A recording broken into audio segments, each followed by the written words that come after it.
The North Atlantic, December 1900. A cold, unforgiving expanse where land is a fleeting promise and the sea holds dominion.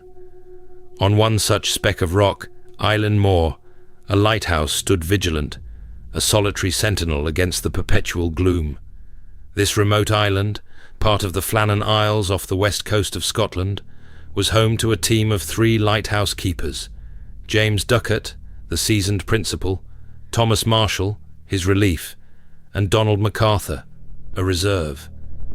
Their lives were a relentless rhythm of wind, wave, and the sweeping beam of light that cut through the endless night.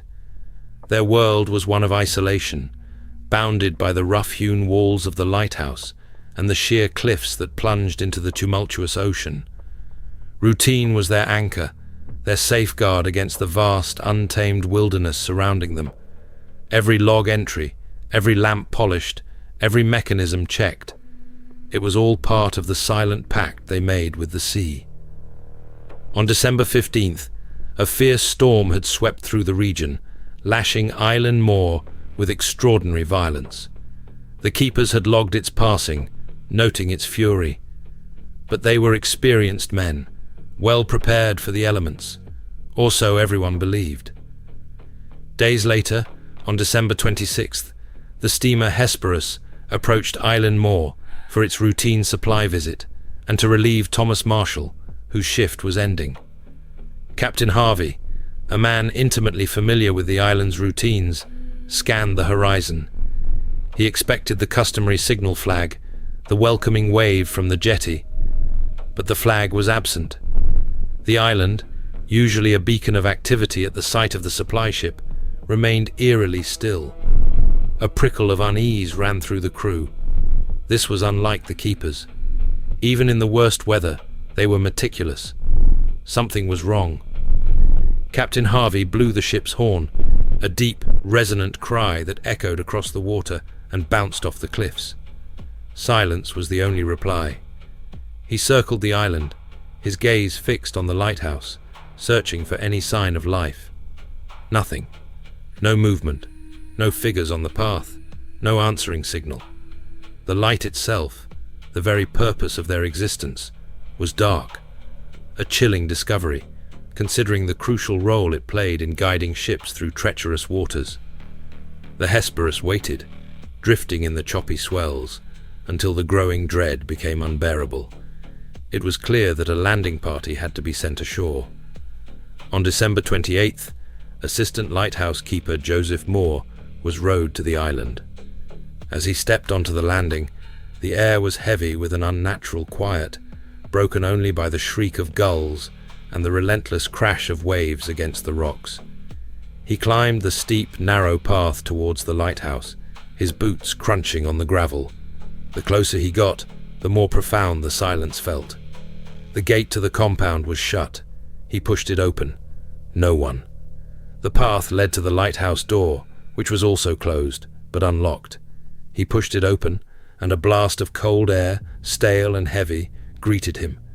Moore called out their names: James, Thomas, Donald, his voice swallowed by the cavernous stillness of the tower. No answer. He moved through the living quarters, each step echoing ominously. The kitchen table was set for a meal, a half-eaten plate of food still there, frozen in time.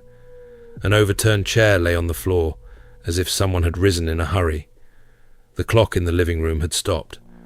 Most unsettling of all, 2 sets of oilskins, the heavy, waterproof gear essential for braving the island's harsh weather, were missing. But the third, belonging to Donald MacArthur, remained. It was as if 2 men had ventured out into the storm, while the third had stayed behind, only to vanish within the walls. Moore ascended to the lamp room, the heart of the lighthouse. The lamp was clean, polished, and ready for lighting, but unlit. The mechanisms were in perfect working order. Everything was meticulous, precise, as if the keepers had simply walked away from their duties mid-task. He found the lighthouse logbook. The entries were sparse, detailing the storm's ferocity on December 15th, noting strong gales and the keeper's prayers. The last entry, dated December 15th, read, "Storm ended, sea calm, God is over all." A chilling contradiction to the missing oilskins and the suggestion of a recent departure into foul weather. If the storm had passed, why would two men need their gear? And why would the third stay? Back on the mainland, the official investigation began. Several theories were put forth. The most widely accepted explanation, albeit unsatisfying, posited that a rogue wave, an immense wall of water, had swept the two keepers from the west landing, where they might have been attempting to secure equipment or check on a storm-damaged crane. The third keeper, according to this theory, had rushed out to assist them and was also claimed by the sea. This theory attempted to explain the missing oilskins and the apparent suddenness of their disappearance. But this official explanation left many questions unanswered. Why were the gates to the compound closed?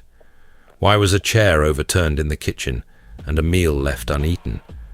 Why did the logbook claim the storm had ended and the sea was calm, if a rogue wave was responsible for sweeping men from the landing days later? And if the principal keeper, James Ducat, a man known for his caution and strict adherence to rules, had gone to the landing in a storm, why would he do so without his full complement of oilskins? Other, darker theories circulated, an argument that turned violent, a shared delusion brought on by the isolation, even abduction by some unknown force. The local islanders spoke of ancient malevolent spirits that haunted Eilean Mòr, claiming victims from time to time. To this day, the mystery of the Flannan Isles lighthouse keepers remains an open wound in the annals of maritime history. 3 men vanished without a trace, leaving behind only the cold, unyielding silence of an empty lighthouse and a myriad of unanswered questions. Their story echoes across the decades, a stark reminder of the sea's power and perhaps of the deeper, darker forces that sometimes brush against the edges of our understanding. What truly happened on Eilean Mòr that fateful night? The island keeps its secrets, shrouded in fog and the ceaseless roar of the Atlantic, a silent testament to an inexplicable disappearance that continues to haunt those who dare to listen. The light still shines today, automated, but the shadows of the past linger, forever asking, where did they go and what did they see?